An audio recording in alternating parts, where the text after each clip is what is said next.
Perkenalkan, nama saya Hadron Freddy. Saya dari Universitas Panjabakti akan menyampaikan materi manajemen sumber daya manusia.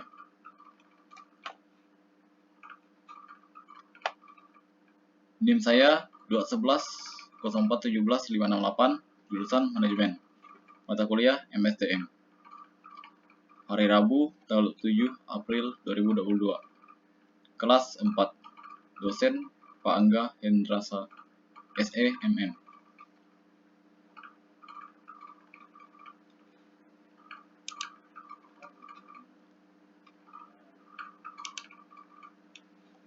Rencana apa saja yang dapat membantu proses rekrutmen? Nomor 1.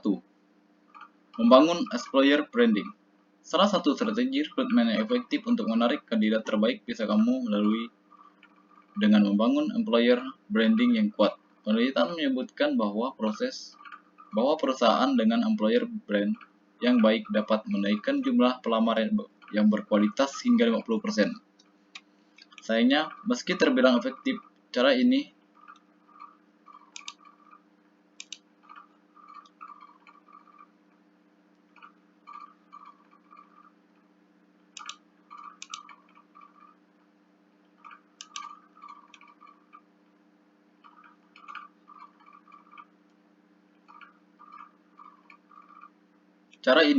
sedikit lebih sulit karena memerlukan waktu yang panjang dan modal yang tidak sedikit. Meski begitu, melihat dampak positif jangka panjang yang dapat perusahaan terima dari employer branding, tidak ada salahnya jika kamu mulai membangun employer branding sebagai strategi rekrutmen dalam perusahaan dari sekarang. Mulailah membangun employer branding dengan menganalisa keunikan perusahaan, perancang pesan selaras dengan nilai perusahaan, membangun keterlibatan karyawan, dan memilih channel penerapan dengan tepat. 2. Manfaatkan kekuatan media sosial. Bila kamu ingin mengangkat kandidat berkualitas dari generasi milenial, pastikan untuk memasukkan media sosial ke dalam strategi rekrutmen karyawan dari perusahaan. Platform yang satu ini dapat kamu gunakan tidak hanya untuk mengiklankan lowongan pekerjaan, namun juga menemukan bakat dan berkomunikasi langsung dengan para kandidat potensial lainnya. Meski demikian, semahalnya seperti membangun employer brand, strategi rekrutmen memanfaatkan media sosial tidak sederhana hanya membuat profil dan menjangkau kandidat. Kamu harus terus menjaga pesona dari media sosial dengan strategi yang tepat dan secara aktif terus melibatkan keterlibatan pengikut dari media sosial guna mendukung reputasi dan melancarkan strategi rekrutmen yang telah kamu jalankan.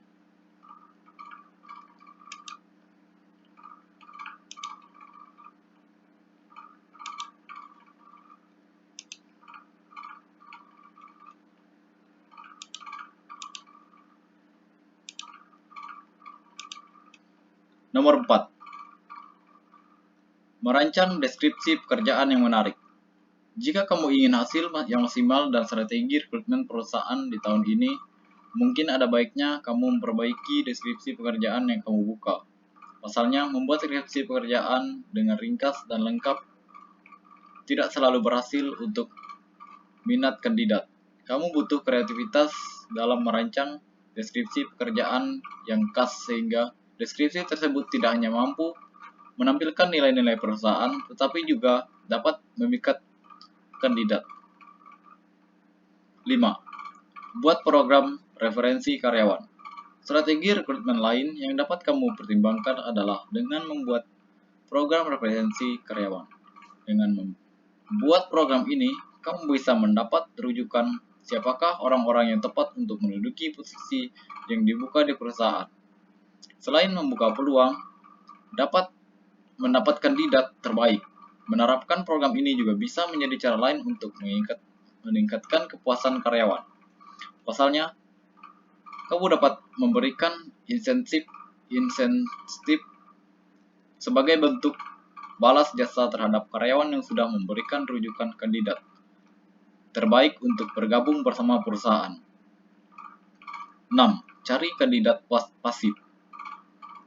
Terkadang, cara tepat dalam strategi rekrutmen karyawan yang efektif adalah dengan mengincar kandidat-kandidat yang tidak sedang aktif mencari kerja.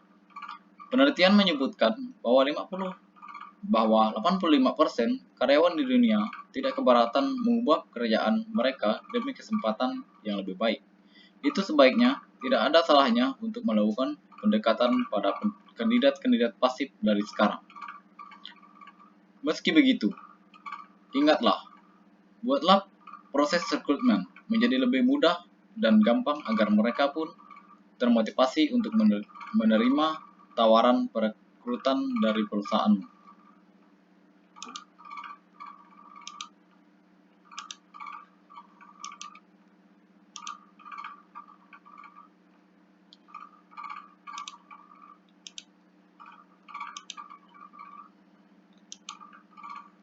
Tujuh, pertimbangkan rekrutmen virtual. Bila selama ini kamu hanya mengandalkan cara perekrutan konvensional, maka ini saatnya kamu mengembangkan strategi rekrutmen karyawan dengan rekrutmen online atau virtual hiring. Merupakan strategi virtual hiring akan membantu menjalankan lebih banyak kandidat dengan lebih cepat. Baik perusahaan maupun kandidat sendiri juga akan merasa dimudahkan dalam prosesnya. Lagi pula, strategi rekrutmen online akan sangat pas dilakukan mengingat situasi banyak pekerja dari rumah karena dampak COVID-19 seperti beberapa waktu belakangan ini. Pasalnya, karena karyawan bekerja dari rumah, mereka jadi dapat lebih mudah dihubungi oleh perekrut. Beberapa perusahaan besar seperti Google, Amazon, dan Facebook adalah salah satunya yang telah mengadopsi strategi rekrutmen ini dalam beberapa waktu terakhir. Nomor 8. Simplify your recruitment process with Ekrut. Strategi selanjutnya yang efektif untuk mendapatkan talent terbaik dan berkualitas yaitu menggunakan EKRUT.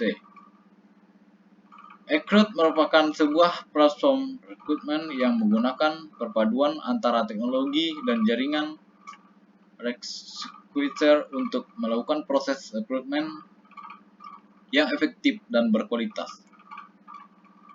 Beberapa manfaat yang bisa kamu peroleh dengan menggunakan Ekrut antara lain, keuangan eksklusif dari dari paket yang disediakan Ekrut. Mengelola kandidat dengan mudah menggunakan tracking sistem yang dimiliki Ekrut. Memperoleh kandidat yang benar-benar sesuai dengan kebutuhan akan langsung ke talent pool berkualitas yang telah melampaui proses kurasi. Konsultan profesional yang akan memberikan bantuan selama proses perekrutan.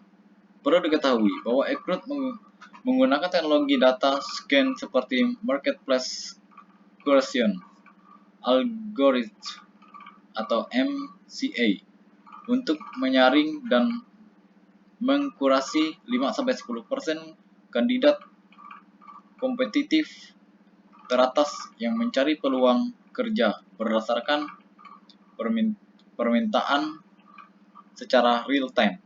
Maka dari itu, talent yang ditampilkan dalam marketplace adalah talent berkualitas dan terkini. Untuk mencari dan menemukan kandidat yang sesuai dengan kriteria, Ekrut menggunakan teknologi bernama Ekrut Recommended System atau ERS. Selebihnya, variabel pencarian tidak hanya terbatas pada pengalaman, preferensi, dan keterampilan saja, namun masih banyak lagi. Selain itu, Ekrut juga menggunakan budget prediction algorithm atau BPA untuk mengukur, memprediksi, dan merekomendasikan kisaran ekspektasi gaji untuk masing-masing jobs postingan berdasarkan kondisi market terkini secara efektif.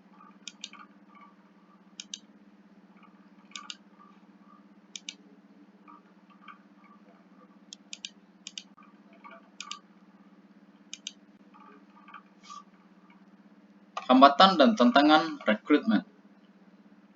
Yang pertama, proses rekrutmen terlalu rumit. Kendala pertama yang sering dialami adalah proses rekrutmen yang rumit. Proses rekrutmen yang rumit di sini maksudnya adalah proses kompleks.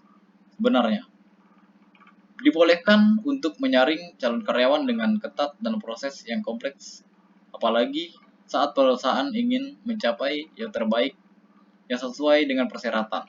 Tapi kalau proses terlalu rumit dan kompleks, tim HRD akan membutuhkan tenaga ekstra dan waktu yang tidak sedikit. Yang kedua, kandidat terlalu banyak. Jika peminat lowongan pekerjaan yang dibuat oleh suatu perusahaan sangat tinggi, jumlah ini bisa menjadi suatu kendala juga. Bayangkan saja, tim HRD harus melakukan tahapan-tahapan perekrutan yang panjang terhadap lamaran yang sangat banyak. Dalam perekrutan karyawan, perusahaan harus punya strategi yang bagus agar prosesnya bisa dilakukan secara efektif dan efisien. Yang ketiga, pendataan kandidat terlalu sulit. Pada proses perekrutan karyawan, perusahaan tentu membutuhkan data karyawan baik itu data umum maupun sifatnya personal. Data-data ini nantinya yang akan menentukan apakah sesuai dengan kualifikasi yang ditentukan oleh perusahaan atau tidak.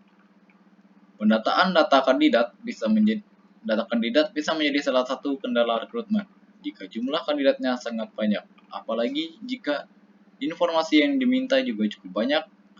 Ini akan menjadi sebuah kendala rekrutmen yang cukup berat bagi tim HRD.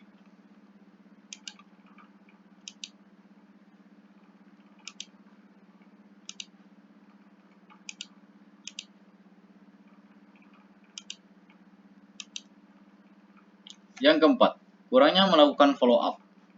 Kendala berikutnya yang sering terjadi adalah kurangnya tim HRD melakukan follow up kepada kandidat yang potensial. Lambatnya tim HRD dalam memfollow up kandidat-kandidat yang potensial bisa mengakibatkan kandidat tersebut malah mundur. 5. Susah mendapatkan kandidat yang pas. Kendala rekrutmen berikut adalah sulitnya mendapatkan kandidat yang sesuai kriteria perusahaan. Jika kendala-kendala di atas terjadi, maka akhirnya perusahaan akan kesusahan dalam mencari calon karyawan yang pas untuk suatu posisi di perusahaan itu.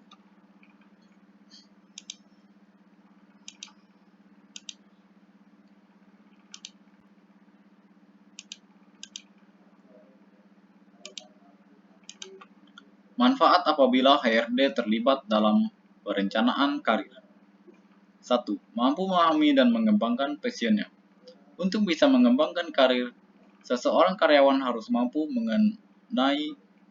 mengenali passion atau minat dan bakat yang ia miliki. Dengan memahami passion, produktivitas, kreativitas, dan inovasi seorang karyawan akan lebih berkembang karena ia mengerjakan apa yang disukai. Passion sendiri aspek penting dari dalam diri yang harus digali untuk mengembangkan karir. Jika bakat, minat, dan semangat belum ditemukan, maka akan mempengaruhi kinerja menjadi kurang baik. Sedangkan bagi perusahaan akan lebih mudah untuk memetakan karyawan dan mengidentifikasi potensi untuk bisa dikembangkan. 2. Memotivasi kerja meningkat. Motivasi bekerja yang berasal dari dalam diri menjadi kekuatan untuk bekerja lebih maksimal. Program pengembangan karir akan membuat karyawan memiliki tingkat kepercayaan diri yang lebih baik, karena mereka diberi kepercayaan untuk mengembangkan potensi yang dimiliki. Motivasi diri akan tumbuh dengan baik jika Anda memberi karyawan kesempatan untuk berkembang. Karyawan dengan motivasi kerja yang tinggi akan menghasilkan prestasi, hasil kerja yang lebih maksimal, loyalitas yang tinggi, dan kontribusi yang besar bagi perusahaan.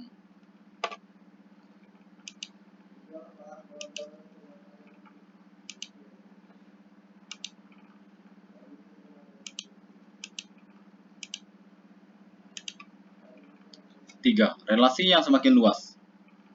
Pengembangan karir akan membuat karyawan memiliki kesempatan bertemu dengan banyak pihak, baik internal maupun eksternal perusahaan.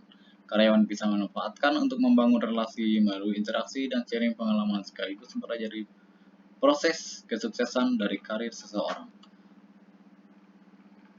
4. Peningkatan kesejahteraan. Program pengembangan merupakan bentuk jaminan peningkatan kesejahteraan bagi karyawan. Pelatihan, pengalaman, dan pelajaran yang diterima karyawan menjadi modal untuk berprestasi dan meraih jabatan posisi yang lebih tinggi. Hal tersebut tentu saja berpengaruh pada meningkatnya gaji karyawan. Meningkatnya kesejahteraan karyawan juga mempengaruhi kinerja dan loyalitas karyawan terhadap perusahaan Anda, sehingga mereka bisa memberikan kontribusi yang lebih besar untuk kemajuan perusahaan. Itu tadi manfaat program pengembangan karir bagi karyawan dan perusahaan Anda. Temukan talenta muda terbaik untuk bersama perusahaan Anda di Top Karir. Dapatkan akses dan sistem rekrutmen yang mudah dengan fitur sortir kandidat.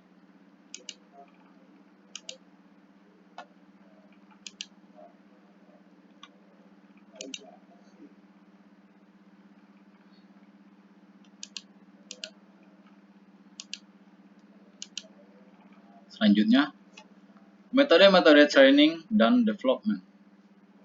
1. Metode demonstrasi dan contoh. Suatu demonstrasi untuk menunjukkan dan merencanakan bagaimana suatu pekerjaan atau bagaimana suatu itu harus dikerjakan. Metode ini lebih banyak melibatkan penguraian dan cara memperagakan sesuatu melalui contoh-contoh. Metode ini sangat mudah bagi para manajer dalam mengajarkan para pegawai baru tentang berbagai aktivitas nyata melalui suatu tahap perencanaan dari bagaimana dan apa sebabnya. Pegawai akan mengerjakan pekerjaan yang ia kerjakan. Metode ini sangat efektif karena lebih mudah dalam menunjukkan kepada para peserta tentang bagaimana cara dalam mengerjakan suatu tugas karena telah dikombinasikan dengan alat bantu belajar seperti gambar-gambar, teks materi, ceramah, dan diskusi.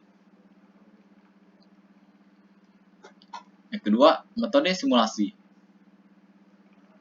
Metode simulasi merupakan suatu situasi atau peristiwa yang mana telah menciptakan bentuk realitas atau imitasi dari relasi kerja yang sesungguhnya.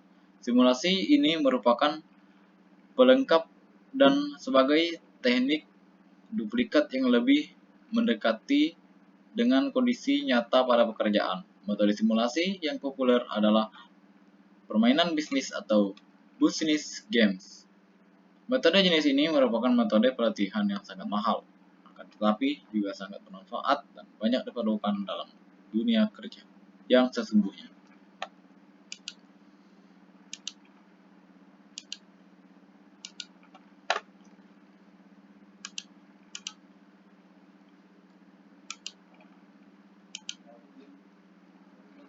Tiga, metode on the job training.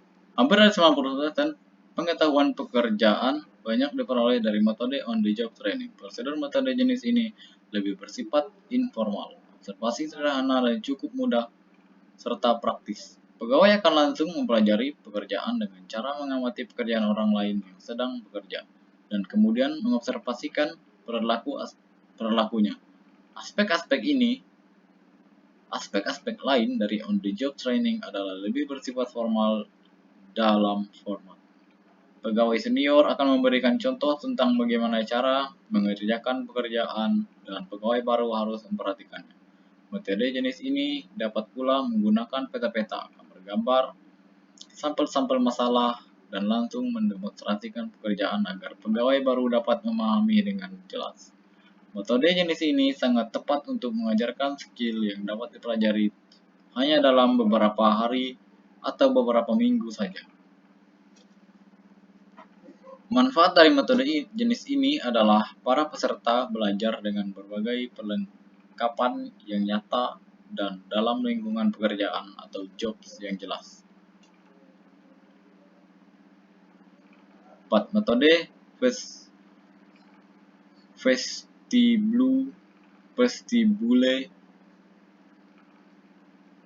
vestibule atau balai.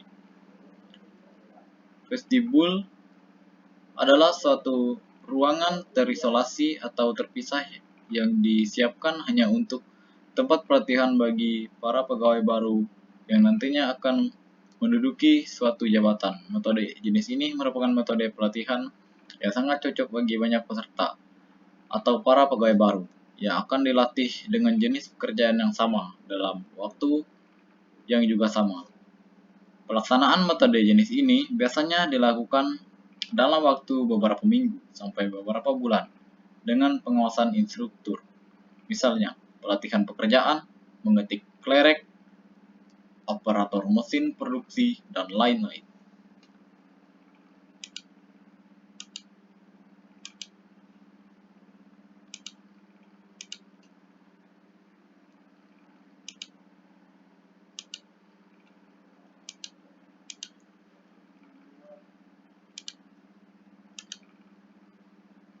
Yang kelima, metode apprenticeship. Metode jenis ini adalah suatu cara bagaimana dalam mengembangkan keterampilan atau skill pengrajin atau pertukangan. Metode jenis ini tidak memiliki standar format. Para peserta pegawai akan mendapatkan bimbingan umum dan dapat langsung mengajarkan pekerjaan masing-masing. Nomor 6. Metode ruang kelas. Metode pelatihan jenis ini merupakan metode training yang